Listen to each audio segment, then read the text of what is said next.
Hello everyone. Vijay academy Indore में आपका स्वागत है।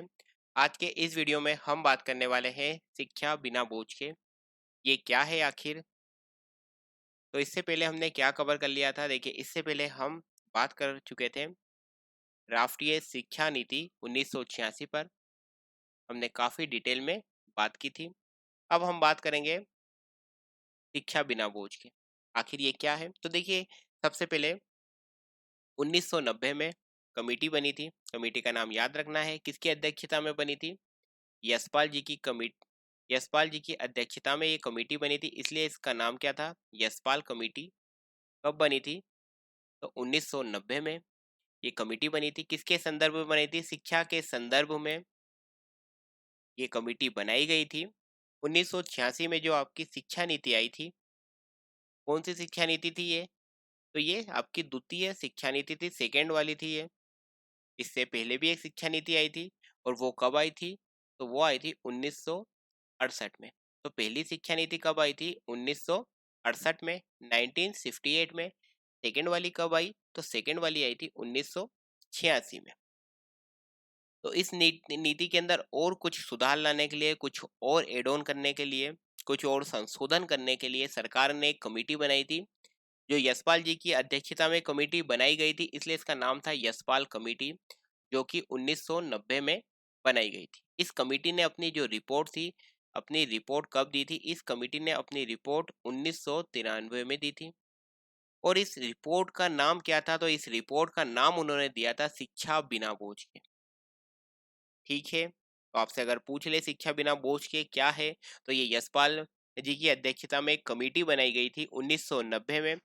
जब इन्होंने अपनी रिपोर्ट दी, कब? 1993 में। तो अपनी रिपोर्ट का नाम इन्होंने रखा था शिक्षा बिना बोझ के। तो इसमें इन्होंने क्या बात की थी? इसमें इन्होंने यही बात करी, इन्होंने देखा कि स्कूलों में जो बच्चों को सिलेबस पढ़ाया जा रहा है, वो जो सिलेबस है, वो एक तो क्या हो रहा है, बच्चों को उतना अच्छे से समझ में नहीं आ रहा है, पहली बात।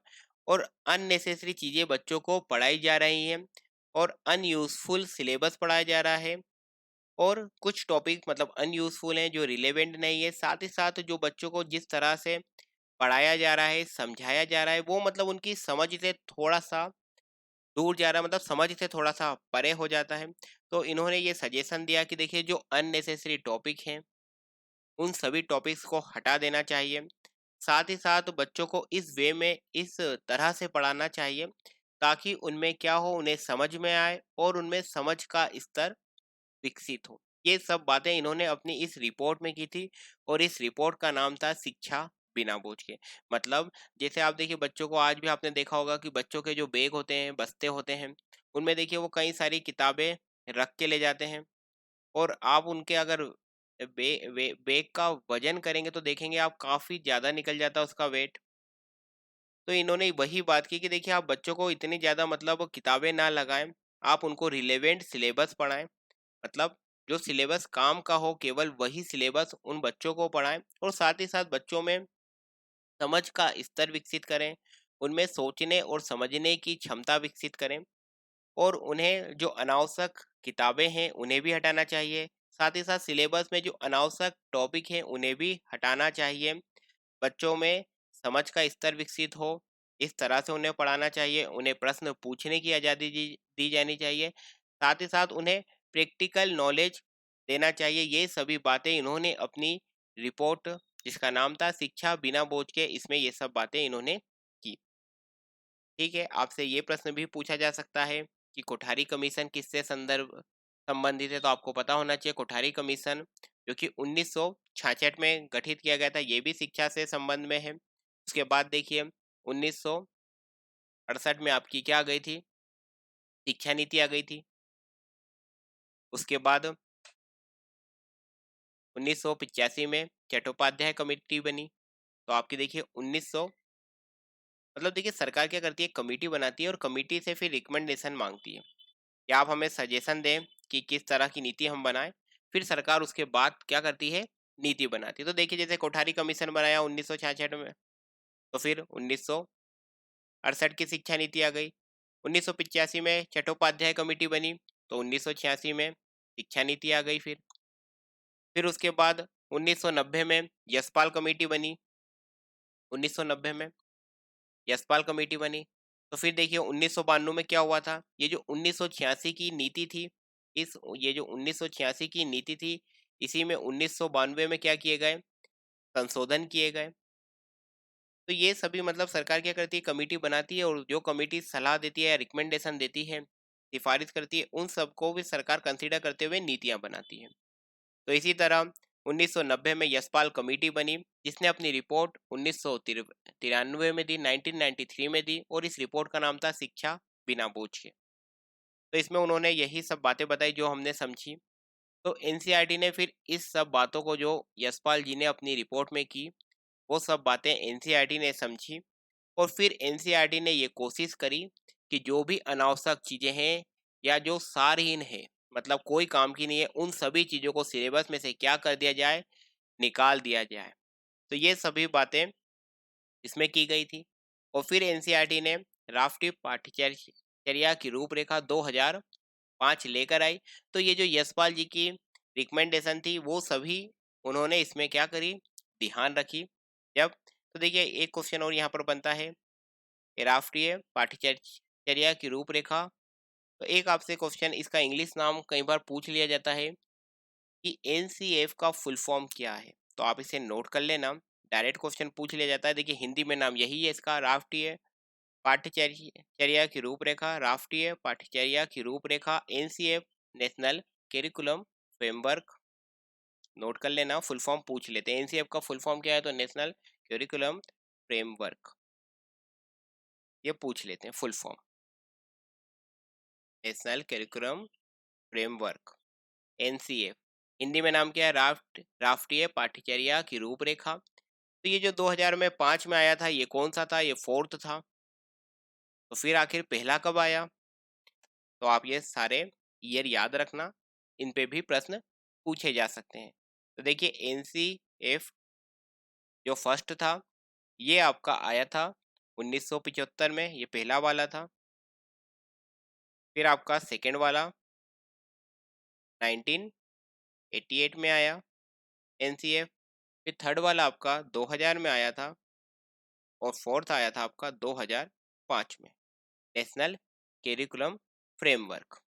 तो ईयर याद रखना, इस पे क्वेश्चन आपसे पूछा जा सकता है कि पहला एनसीएफ कब आया, तो ना 1975 में, दूसरा कब आया 1988 में, तीसरा 2000 में, और चौथा 2005 में आया, राष्ट्रीय पाठ्यचर्या की रूपरेखा।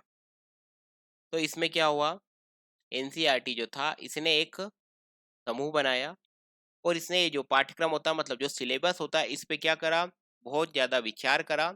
और उसके बाद, क्योंकि देखिए जो कमेटी बनी थी यशपाल जी की अध्यक्षता में, उसने यही बात कही कि सिलेबस में काफ़ी सारी अनावश्यक चीज़ें हैं, सारहीन मतलब कोई काम की नहीं है, लेस इम्पोर्टेंट चीज़ें हैं, तो उन्हें क्या करना है, पाठ्यक्रम से निकालना है। तो फिर उस सिलेबस में से हटाने के लिए एनसीईआरटी ने एक पूरा की पूरा एक ग्रुप बनाया, और उस ग्रुप ने इस पूरे सिलेबस को क्या करा, विस्तार से उस पर विचार करा, और विचार करने के बाद उसने फिर एनसीएफ 2005 प्रस्तुत करा।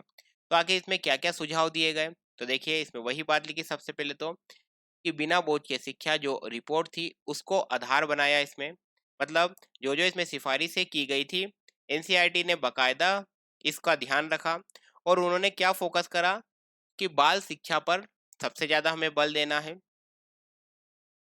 इसमें।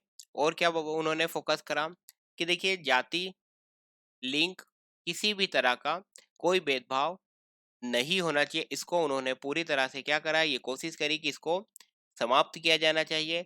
और साथ ही साथ शिक्षा में क्या, किस पे बल देना चाहिए, इनोवेशन पे बल देना चाहिए। मतलब पढ़ाने के नए नए तरीके इजाद करना चाहिए। क्यों नए नए तरीके इजाद करना चाहिए, ताकि बच्चों को क्या हो, देखिए एजुकेशन का इस पर्पस ही क्या है कि समझ विकसित करना। सामाजिक विज्ञान, सामाजिक अध्ययन में भी यही हमने बात की थी। तो ये वही बोलते हैं कि देखिए नई नई चीजें आप अडॉप्ट करें, नवाचार करें, इनोवेशन करें, ताकि क्या हो, समझ विकसित हो। और अधिक जो आप मतलब पढ़ाएं, तो और अधिक रोचक ढंग से पढ़ाएं, और अच्छे से पढ़ाएं, ताकि जो बच्चा है उसे ज़्यादा चीज़ें अच्छे से समझ में आए।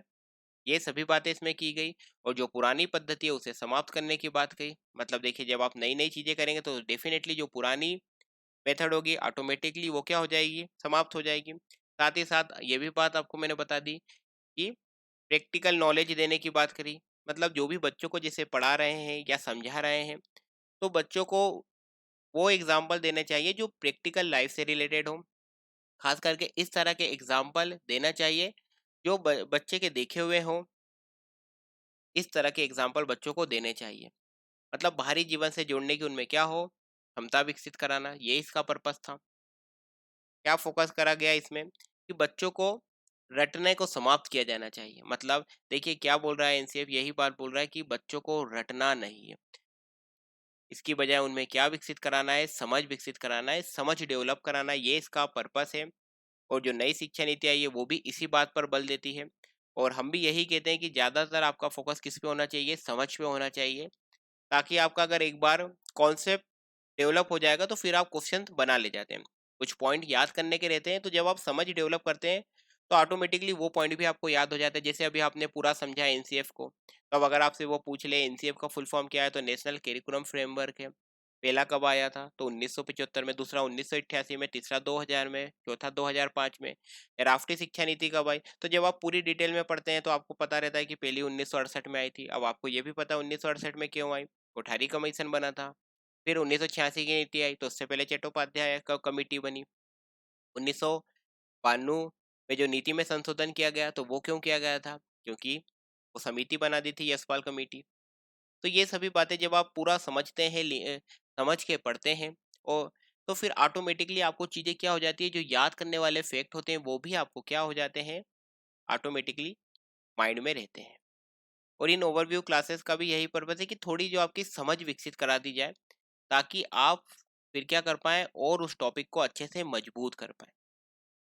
तो यही बात इसमें की गई, एनसीएफ में यही सिफारिश की गई कि बच्चों को रटने के बजाय उन्हें समझने पे बल दिया जाना चाहिए। साथ ही साथ उन्हें इस तरह से पढ़ाया जाना चाहिए कि वो प्रश्नों को रटे नहीं, बल्कि क्या करें, प्रश्नों के उत्तर को ना रटते हुए वो खुद ही, मतलब उस टॉपिक को पढ़ करके उसमें और क्या-क्या प्रश्न बन सकते हैं, वो भी उन्हें फाइंड आउट कर पाए, और साथ ही साथ उनके उत्तर भी वो सोच पाए। इस तरह की समझ उनमें विकसित करना चाहिए। ये सभी बातें इसमें सिफारिश की गई। ये देखिए यही सब बातें लिखी हैं कि रटने पर बल ना देते हुए छात्र में चिंतन का, मतलब उसमें एनालिसिस, एनालिटिकल अप्रोच डेवलप करना चाहिए। इस तरह से उन्हें पढ़ाना चाहिए ताकि वे खुद सवाल बना पाए और उनके उत्तर दे पाए। किसी भी प्रकार का उन्हें साथ भेदभाव नहीं करना चाहिए, प्रैक्टिकल नॉलेज उन्हें देना चाहिए। उनमें रटने पर उन्हें बिल्कुल भी फोकस ना कराते हुए उनमें हर चीज़ समझने पे बल देना चाहिए। ये सभी बातें इस एनसीएफ में की गई। और ये देखिए जो पाठ्यक्रम, मतलब जो सिलेबस है, वो भार केवल, मतलब उसे कंप्लीट करने का भार ऐसा ना हो कि केवल छात्र पर ही हो। शिक्षकों का भी दायित्व दिया जाना चाहिए, मतलब एक टीचर है तो उसे भी का भी ये दायित्व होता है कि वो बच्चों को पूरा सिलेबस कराए। ठीक है। और बच्चे का क्या है कि बच्चा उस सिलेबस को पढ़े, टीचर का दायित्व है कि वो पढ़ाए, और बच्चे का यह दायित्व है कि वो पढ़े। तो ये सभी बातें एनसीएफ 2005 में की गई थी। सबसे पहले क्वेश्चन क्या पूछ सकता है आपसे, तो आपसे पूछ सकता है कि एनसीएफ 2000, एनसीएफ का फुल फॉर्म क्या है। तो आपको पता होना चाहिए नेशनल करिकुलम फ्रेमवर्क है। पहला कब आया, तो 1975 में, दूसरा 1988 में आया, तीसरा 2000 में आया, फिर चौथा वाला 2005 में आया। ये सब बातें आपको याद होनी चाहिए। फिर एक प्रश्न आपसे पूछ लेते हैं कि एनसीएफ में किस बात पर बल दिया गया था सबसे ज्यादा, ये प्रश्न पूछ लेते हैं। तो आपको पता होना चाहिए इसमें सबसे ज्यादा इस बात पे बल दिया था कि रटने के बजाय समझ पे ज्यादा फोकस किया जाए। मतलब बच्चों को पाठ रटवाना नहीं चाहिए, बल्कि उनमें क्या करना चाहिए, उनमें समझ विकसित कराना चाहिए। ये इसका मेनली पर्पस था। ठीक है। अब बात कर लेते हैं विभिन्न स्तरों पर सामाजिक अध्ययन का पाठ्यक्रम की, मतलब अलग अलग स्तर पे, जैसे प्राथमिक स्तर हो, उच्च प्राथमिक स्तर हो, माध्यमिक स्तर हो, उच्च माध्यमिक स्तर हो। तो जो आपका सामाजिक अध्ययन है, सोशल स्टडी है, उसका जब सिलेबस हो तो उसका निर्धारण किस प्रकार से करना चाहिए, ये सभी बातें इसमें की गई है। तो ये किस में बताया गया है, तो एनसीएफ 2005 में बताया गया है कि विभिन्न स्तरों पर पाठ्यक्रम का अगर निर्धारण करना हो तो किस प्रकार से उस सिलेबस का डिसाइड करना चाहिए, ये बताया गया है एनसीएफ 2005 में। तो एक प्राथमिक स्तर है, एक उच्च प्राथमिक स्तर है, माध्यमिक स्तर है और उच्च माध्यमिक स्तर है। तो देखिए प्राथमिक स्तर पे जब हम बात करते हैं तो इसमें ये बात की गई है कि देखिए जब भी आप सामाजिक विज्ञान या सामाजिक अध्ययन का सिलेबस बना रहे हो, मतलब ये सिलेबस जो बनाता है, देखिए जैसे आपने देखा होगा छठी की किताब हो, सातवीं की हो, आठवीं की हो, नवीं, 10वीं, 11वीं, 12वीं या कॉलेज लेवल की किताबें हो, जितनी भी किताबें आपके स्कूलों में, कॉलेजेस में चलती हैं, तो वो जो पूरा सिलेबस होता है वो एक पूरी कमिटी बैठती है और उस कमिटी पूरा की पूरा क्या करती है, सिलेबस बनाती है और फिर क्या करती है, किताबें बनाती है। जैसे एनसीईआरटी की किताबों में अगर आपने उसका फ्रंट पेज देखा हो तो वहाँ पर लिखा होता है कि इस किताब को बनाने में किन-किन लोगों ने मुख्य रूप से सहयोग दिया है। तो वो पूरी-पूरी एक कमेटी बैठती है, उनके नाम भी लिखे होते हैं। अगर आप किसी बच्चे की किताब लेके देखिएगा, आगे के 3-4 पेजों में ये सब बातें आपको मिल जाएँगी। इसमें लिखा होता है कि ये किताब किसने बनाई है, इसमें कौन-कौन लोग सम्मिलित थे। तो वो सभी बातें कि देखिए जब सिलेबस बनता है तो ये सब डिस्कस करते हैं, उसके बाद में पूरा सिलेबस फाइनलाइज करते हैं। तो जब प्राथमिक स्तर की किताबें बनती है तो उसमें इस बात पे फोकस किया जाता है कि इसमें एक्टिविटी इन्वॉल्व की जाए, क्रियाकलापों को शामिल किया जाए। इससे क्या हो, बच्चा जो की समझ विकसित हो, उस टॉपिक पे भी समझ विकसित हो, साथ ही साथ वो आसपास का जो वातावरण है उसको भी वो क्या कर पाए, समझ पाए। इसीलिए जब आपने अगर एनसीईआरटी वगैरह की किताब देखी हो तो उसमें एक आता है, आओ कुछ करें। तो ये जो आओ कुछ करें, ये क्या है, ये एक प्रकार का क्रियाकलाप ही है। ये क्रियाकलाप क्यों कराते हैं कि बच्चे में क्या हो जाए, वो ये काम करे और उसकी फिर क्या हो, समझ विकसित हो। इसके लिए ये क्रियाकलाप दिए जाते हैं। जैसे एक चार्ट तैयार करने का बता दिया गया उसे सौर मंडल में, एक सौर मंडल का एक चार्ट बनाओ। तो जब बच्चा चार्ट बनाएगा तो ऑटोमेटिकली उसकी क्या हो जाएगी, समझ विकसित होगी। उसे ये बातें पता चलेंगी कि एक सूर्य होता है, बाकी ग्रह होते हैं, तो उसके अंदर फिर वो ये भी समझता है कि बुध, शुक्र, पृथ्वी, मंगल, बृहस्पति, शनि, अरुण, वरुण, ये सभी ये सभी तो ये सब बातें वो क्या हो जाता है, समझता है। ग्रहों के बारे में, सौरमंडल को समझता है। ये सब कैसे समझता है, जब वो चार्ट बनाता है। ये देखिए छुट्टियों में जब आपको मतलब वेकेशन हो तो आप एक तारामंडल को जाके देखें और आपने उससे क्या मतलब एक्सपीरियंस मिला है उसे आप आपकी क्लास में शेयर करें, ताकि दूसरे बच्चे भी उसे समझ पाए। ये देखिए पृथ्वी और सौरमंडल पर एक क्विज प्रतियोगिता का आयोजन करें। अब ये क्विज कराने से क्या होगा, पता चल जाएगा कि किस बच्चे को कितना समझ में आया है। अगर मान लो क्लास में 30 बच्चे हैं, अब 30 में से हम मान लेते हैं 5 कैटेगरी बना लेते हैं। अब देखिए हम मान लेते हैं 6-6 बच्चे हैं का एक ग्रुप, हम ऐसे देख लेते हैं। अब मान लेते हैं इस ग्रुप में कोई बच्चे जवाब नहीं दे पा रहे, इसमें से 1-2 जवाब ही दिए इन बच्चों ने। ये 6 बच्चों में से सबने सारे जवाब दे दिए, इनमें से इन्होंने 4 से 5 दे दिए, इन्होंने 2 से 3 दे दिए। तो मतलब इससे हमें ये समझ में आ जाएगा एक टीचर को कि देखिए ये जो 6 बच्चे हैं, इन्हें तो कुछ भी नहीं समझ में आया, इनको कम समझ में आया है, इनको सबसे ज़्यादा ये बच्चों को समझ में आया है, इन्हें भी समझ में बहुत ज़्यादा आया है, पर इनका भी स्तर कम है। तो इसका मतलब हमें ये क्विज़ वगैरह कराने से ये पता चल जाता है कि किस स्टूडेंट को कितना आया है। तो हम क्या कर सकते हैं, उन बच्चों पे और ध्यान दे सकते हैं। तो ये सब इनके पर्पस होते हैं, ये सब जब आपका सिलेबस बनता है तो ये सब बातें इसमें ध्यान रखी जाती है। जब उच्च माध्यमिक स्तर पे आपका सिलेबस बनता है तो फिर आपने इसमें देखा होगा कि आपको इतिहास भी पढ़ाया जाता है, भूगोल भी पढ़ाया जाता है, राजनीतिक शास्त्र पढ़ाया जाता है, अर्थशास्त्र पढ़ाया जाता है। फिर आप जब जैसे आपने एनसीईआरटी क्लास 9th की देखी होगी, तो क्लास 9th की एनसीईआरटी में आपको विश्व विश्व इतिहास भी दिया गया है। तो ये क्या है, आपको विश्व के बारे में इसमें जानकारी दी जाती है कि फ्रांस में कब क्रांति हुई, यूरोप में कब क्रांति हुई, इन क्रांति के पीछे क्या कारण थे। तो ये सभी बातें आपको इसमें बताई जाती है। आपको जब भूगोल पढ़ाया जाता है तो देश के पर्यावरण, विश्व के पर्यावरण के बारे में जानकारी दी जाती है, संसाधनों के बारे में बताया जाता है। जब आपको राजनीति शास्त्र पढ़ाया जाता है तो राज्य का, स्थानीय का, केंद्रीय स्तर के शासन की जानकारी दी जाती है। और आपने भी आपका सिलेबस देखा होगा तो आपने ये बात नोटिस की होगी कि आपके सिलेबस में इतिहास भी दिया गया है, भूगोल दिया गया है, राजनीति विज्ञान दिया गया है, अर्थशास्त्र दिया गया है। तो ये सभी बातें इसमें उच्च प्राथमिक स्तर पे की जाती है। जबकि माध्यमिक स्तर पर इस बात पे फोकस किया जाता है कि आप बच्चे में ये समझ विकसित कराएं कि अब मतलब किस तरह की देश के समक्ष चुनौतियां हैं, क्या आर्थिक चुनौतियां हैं, क्या सामाजिक चुनौतियां हैं, इस पर फोकस कराइए। ये समकालीन भारत पे ध्यान देने की बात करता है। तभी आप एनसीईआरटी अगर देखेंगे तो इस नाम से ही एनसीईआरटी पे लिखा होता है समकालीन। अगर आप इतिहास की एनसीईआरटी देखेंगे तो उसके फ्रंट पे ही समकालीन वर्ड मिल जाएगा आपको। उच्च माध्यमिक स्तर की बात करें तो यहाँ पर उसमें क्या बात की जाती है, देखिए विषय चयन की स्वतंत्रता की बात की जाती है। तभी आपने देखा होगा कुछ स्टूडेंट क्या ले लेते हैं, पीसीएम ले लेते हैं, फिजिक्स केमिस्ट्री मैथ्स ले लेते हैं, कुछ बायोलॉजी ले लेते हैं। हम अभी ओल्ड शिक्षा नीति की ही बात कर रहे हैं। ये आप सभी आप हम सभी इसी में स्टडी कर कर आए हैं, जो आपकी 1986 की शिक्षा नीति थी। कुछ स्टूडेंट आर्ट्स ले लेते हैं, कुछ स्टूडेंट कॉमर्स ले लेते हैं। तो ये सभी, इसमें क्या होता है, जिस स्टूडेंट की जो इच्छा होती है वो सब्जेक्ट वो चूज कर लेते हैं। यहाँ पर किस बात पे फोकस किया जाता है कि इस तरह से बच्चे को पढ़ाया जाए ताकि उसमें क्या हो, वो रोजगार ले पाए, इस पे बल दिया जाता है। तो ये सभी इसके पर्पस होते हैं। जब आपका सिलेबस बनता है तो ये सब बातों का ध्यान रखा जाता है कि किस तरह से बच्चे का ओवरऑल डेवलपमेंट हो। जो शिक्षा दी जाती है, शिक्षा का जो मेन पर्पस होता है वो यही होता है कि आपका जो ब्रेन है उस ब्रेन को डेवलप करना, मतलब आपका जो मस्तिष्क है उसका विकास करना।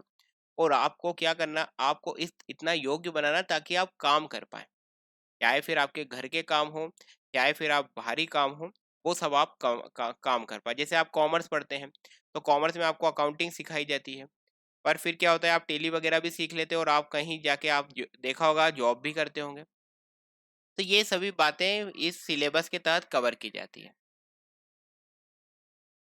अब अगले वीडियो में हम बात करेंगे राष्ट्रीय शिक्षा नीति पर, जिसपे हम 30 से 35 मिनट का ये वीडियो होगा, जिसमें हम इसमें चर्चा करेंगे और इसके मुख्य मुख्य बिंदुओं का ओवरव्यू लेंगे। तो इस वीडियो में बस इतना ही था। मिलते हैं जल्द ही अगले वीडियो में, जिसमें हम बात करेंगे राष्ट्रीय शिक्षा नीति 2020 पर, जो कि महत्वपूर्ण है, इससे प्रश्न पूछे जाने की संभावना बहुत अधिक है। तो इस वीडियो में इतना ही था। नमस्कार।